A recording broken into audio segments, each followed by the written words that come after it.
अस्सलाम वालेकुम, I am pharmacist Maimuna. आज मैं आपको बताने जा रही हूँ सर टैबलेट के बारे में।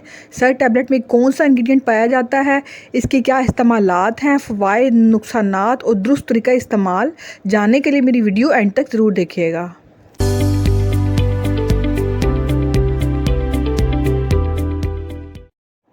इस टैबलेट का नाम है सर्ट और इसमें मौजूद है एक्टिव इंग्रेडिएंट सर्ट्रालीन। मार्केट में 50 मिलीग्राम और 100 मिलीग्राम की स्ट्रेंथ में अवेलेबल है। BH फार्मा की प्रोडक्ट है। BH फार्मा एक अच्छी और रिलायबल कंपनी है, अच्छी अद्वियात बनाती है। एक पैक में 10 टैबलेट्स मौजूद हैं और एक पैक की रीसेंट प्राइस 650 रुपीज़ है। अब चलते हैं इसके एक्टिव इंग्रेडिएंट की तरफ। तो इसमें मौजूद है एक्टिव इंग्रेडिएंट सर्ट्रालीन। सर्ट्रालीन एक एंटी डिप्रेसेंट दवा है। एंटी डिप्रेसेंट दवाओं के group selective serotonin reuptake inhibitor SSRI से बिलोंग करती है। एंजाइटी और डिप्रेशन की सबसे बड़ी वजह हमारे दिमाग में मौजूद केमिकल, जिनको हम सेरोटोनिन न्यूरोट्रांसमीटर कहते हैं, इनकी कमी है। जब हमारे दिमाग में सेरोटोनिन केमिकल्स का लेवल कम हो जाता है तो हम ओवर थिंकिंग करते हैं, परेशान रहते हैं, गमगीन रहते हैं, एंजाइटी और डिप्रेशन का शिकार हो जाते हैं। सर्ट्रालीन हमारे दिमाग के न्यूरॉन्स में सेरोटोनिन का लेवल ज़्यादा करता है और एंजाइटी और डिप्रेशन को कम करता है। मार्केट में और भी बहुत सी एंटी डिप्रेसेंट अद्वियात मौजूद हैं, जैसे कि प्रेमसिड, प्रेमसिड, डेप्रीकैप, सीटान्यू, डिपेक्स। और अगर आप इनके जेनेरिक नेम पर गौर करें तो इसमें सिटालोप्राम, एसिटालोप्राम, फ्लोक्सिटिन मौजूद होगा। ये सब एंटी डिप्रेसेंट अद्वियात के एक ही ग्रुप सेलेक्टिव सेरोटोनिन रीअपटेक से बिलोंग करती है, जिस ग्रुप से सर्ट बिलोंग करती है। सबका एक ही काम है, दिमाग में सेरोटोनिन का लेवल ज़्यादा करना। जब कोई पेशेंट एक एंटी डिप्रेसेंट दवा लेता है और उसको रिस्पॉन्ड नहीं करता तो तब डॉक्टर इसी ग्रुप में मौजूद एंटी डिप्रेसेंट दवाइयों में से किसी और दवा को सिलेक्ट करते हैं जिस पर पेशेंट रिस्पॉन्स देता है। पेशेंट्स ये पूछते हैं कि इन एंटी डिप्रेसेंट मेडिसिन में से सबसे बेस्ट कौन सी है, तो इन सब का एक ही काम है, न्यूरोट्रांसमीटर को ज़्यादा करना, एंजाइटी और डिप्रेशन को कम करना, सेरोटोनिन का लेवल ज़्यादा करना। Depending upon the response of the patient doctor इसमें से कोई भी अल्टरनेटिव सिलेक्ट कर लेता है, लेकिन इनका एक ही काम है, एंजाइटी और डिप्रेशन को कम करना। अब चलते हैं सर टैबलेट के यूजेस की तरफ। तो सर टैबलेट को यूज़ किया जाता है एंजाइटी के इलाज के लिए।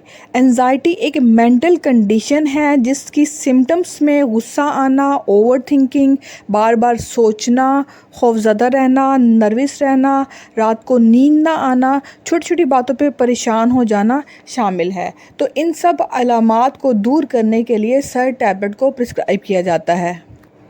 सर टैबलेट को डिप्रेशन के इलाज के लिए प्रिस्क्राइब किया जाता है। डिप्रेशन क्या है? सीवियर फॉर्म ऑफ एंजाइटी या लॉन्ग टर्म एंजाइटी डिप्रेशन में कन्वर्ट हो जाती है, जिसमें पेशेंट की जो सिम्टम्स हैं वो सीवियर हो जाती हैं। पेशेंट की भूख कम हो जाती है, खौफ डर ज़्यादा हो जाता है, मौत का खौफ रहता है, मौत के बारे में सोचता है, सुसाइडल थॉट्स आती हैं, यानी कि ख़ुदकुशी करने का सोचता है, ज़िंदगी से तंग हो जाता है। तो इन सब अलामात के इलाज के लिए भी सर टैबलेट को प्रिस्क्राइब किया जाता है। ख़वातीन में प्री मेंस्ट्रुअल सिंड्रोम में जो ख़वातीन को बहुत ज़्यादा वो खौफज़दा हो जाती हैं पीरियड्स आने से पहले, तो उस खौफ को कम करने के लिए भी सर टैबलेट को एडवाइज़ किया जाता है। OCD के इलाज के लिए, OCD means obsessive compulsive disorder, जिसमें पेशेंट कंपल्सिव बिहेवियर शो करता है, रेपिटेटिव बिहेवियर शो करता है, एक ही काम को बार बार करता है और उससे सेटिस्फाई नहीं होता, जिसको हम आम ज़बान में कहते हैं कि उसको वहम की बीमारी लग जाती है। जैसे कि वो पेशेंट्स बार बार हाथ धोते हैं, एक ही जगह की बार बार सफाई करते हैं, एक ही बात को रिपीट करते रहते हैं। तो OCD के पेशेंट्स के लिए भी सर टैबलेट को एडवाइस किया जाता है। पैनिक अटैक एंजाइटी और डिप्रेशन के पेशेंट्स में आता है, जिसमें उनके हाथ पांव कांपना शुरू हो जाते हैं, तो ऐसे अटैक के इलाज के लिए भी सर टैबलेट को यूज़ किया जाता है। किसी भी ट्रॉमा यानी सदमा के बाद पेशेंट की स्ट्रेस दूर करने के लिए, जैसे कि अगर कोई एक्सीडेंट हो जाता है या कोई ऐसा बुरा वाक़या पेशेंट देख लेता है, उसके बाद बाद सदमे में आ जाता है तो उसके इलाज के लिए सर टैबलेट को यूज़ किया जाता है। सोशल एंजाइटी डिसऑर्डर के इलाज के लिए भी सर टैबलेट को एडवाइस किया जाता है। सोशल एंजाइटी डिसऑर्डर का मतलब ये है कि कुछ लोग लोगों से मिलने से फ़ोबिया रखते हैं, वो लोगों से मिलना पसंद नहीं करते और आइसोलेशन में रहते हैं, तन्हाई में रहते हैं, तो उसके इलाज के लिए भी सर टैबलेट को एडवाइस किया जाता है। अब चलते हैं सर टैबलेट की डोजेज की तरफ। तो इनिशियली इसको 50 मिलीग्राम यानी कि मिनिमम डोज प्रिस्क्राइब की जाती है दिन में एक दफ़ा। उसके बाद एक वीक के इंटरवल के बाद 100 मिलीग्राम वंस डेली और ट्वाइस डेली, यानी 100 मिलीग्राम दिन में एक दफ़ा दे दी जाती है या दो दफ़ा दे दी जाती है। मैक्सिमम 200 mg पर डे है, यानी कि दिन में 200 मिलीग्राम मैक्सिमम डोज होती है और 100 से 200 पे आने के लिए एक वीक का इंटरवल दिया जाता है। पेशेंट का रिस्पॉन्स चेक किया जाता है, फिर डोज को इंक्रीज़ किया जाता है और डिपेंडिंग अपॉन द कंडीशन के पेशेंट की क्या हालत है, इसकी डोज डॉक्टर प्रिस्क्राइब करते हैं।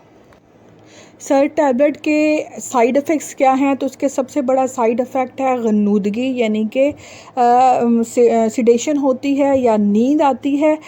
और इसके अलावा सेक्सुअल डिसफंक्शन यानी सेक्सुअल लिबिडो ख़ास तौर पे मेल्स के अंदर कम हो जाती है। उल्टी मतली हो सकती है, एलर्जी हो सकती है, डायरिया हो सकता है, हाई टेम्परेचर हो सकता है, पेशेंट में कन्फ्यूजन आ सकती है, उसकी भूख कम हो सकती है या भूख ज़्यादा हो सकती है, स्किन पे दाने निकल आ सकते हैं, एलर्जी की शिकायत हो सकती है। ये कुछ सिम्टम्स हैं और इसमें जो सीवियर सिम्टम्स हैं वो सेक्सुअल डिसफंक्शन है या फिर गन्नूदगी है। अब चलते हैं एहतियाती तदाबीर की तरफ। तो अगर आप एपिलिप्सी यानी कि मिर्गी के पेशेंट हैं तो आपने इस दवा को इस्तेमाल नहीं करना। अगर आप ब्लड प्रेशर की दवाइयाँ ले रहे हैं जिसकी वजह से आपकी बॉडी में सोडियम का लेवल कम हो रहा है तो आपने इस बात को डॉक्टर को ज़रूर बताना है, क्योंकि सर्ट की टैबलेट इस्तेमाल करने से सोडियम का लेवल और कम हो सकता है।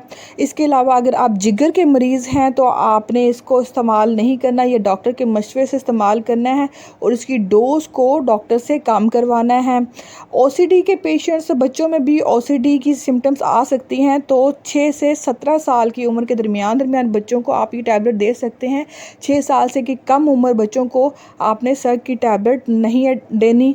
इसके अलावा आपने इस टैबलेट को अगर छोड़ना है तो आपने इसको अचानक से नहीं छोड़ देना। अगर आप अचानक से छोड़ेंगे तो विड्रॉल सिम्टम्स आएंगी, मे बी आपके हाथ कांपना शुरू हो जाए या आपको कोई और सीवियर सिम्टम आना शुरू हो जाए, तो आपने डोज को आहिस्ता आहिस्ता कम करना है, एक एक दिन छोड़ के कम करना है या डोज को रिड्यूस कर लेना है। 100 मिलीग्राम अगर खा रहे हैं तो 50 मिलीग्राम आपने स्टार्ट करनी है और एक एक दिन का वक्फा लेके इसको आहिस्ता आहिस्ता छोड़ना है। आपको डॉक्टर से मशवरा ज़रूर करना है कि मैं इस दवा को छोड़ना चाहता हूँ।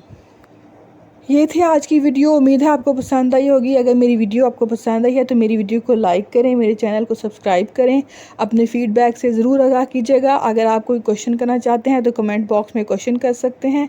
इंशाल्लाह नेक्स्ट वीडियो में एक नई मेडिसिन के साथ फिर हाजिर होंगी। तब तक के लिए अल्लाह हाफिज़।